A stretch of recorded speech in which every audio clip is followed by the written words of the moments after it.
Many things set UNC Charlotte apart from our region's other institutions. One is the way that the cultural activities at North Carolina's Urban Research University enhance the quality of life throughout the Charlotte region. In January, the UNC Charlotte College of Arts and Architecture hosted the Martha Graham Dance Company, one of the world's most revered dance companies. It was the troupe's first performance in the Queen City in more than 30 years.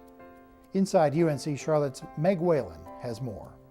A highlight of the Martha Graham Dance Company's performance, which took place at the Knight Theater at Levine Center for the Arts, was the premiere of a lost Graham work, Imperial Gesture, reanimated by Kim Jones, assistant professor of dance and a former Martha Graham dancer.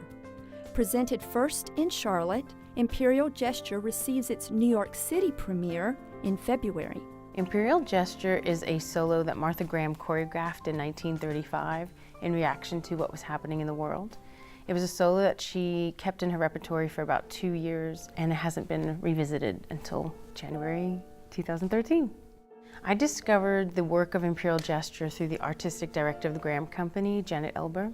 She had approached me one day and asked me if I'd be interested in reconstructing Imperial Gesture, and I thought, well, that sounds like a great idea. And I didn't realize that at the time that she asked me, there were only 2 reviews and 2 photographs that were found.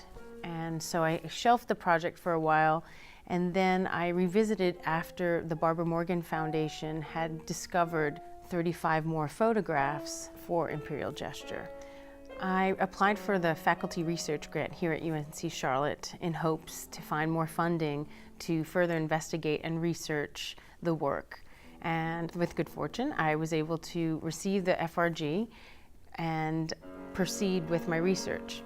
And we were able to discover some transitional phrases, we call them, linking some of the photos together, sort of like a picture book.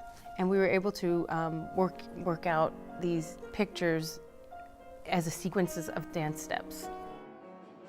Another highlight was the presentation of Panorama, performed by a 33-member ensemble of dancers from the university and across the broad spectrum of the dance community. These dancers were chosen through professional audition and were trained by Professor Jones throughout the 4 months leading up to the performance. I was really excited to be in ensemble because I'm one of those little dancers. I have to keep up with all the other big dancers, so I dance big. And to have the opportunity to be in such a big role and do such big movements that traveled so much so harshly, it really meant a lot to me. Being able to work with other dancers from UNC Charlotte and other dancers from within the community is really nice because it's creating that culture, it's creating that community with other dancers that I may not have been able to meet or dance with before.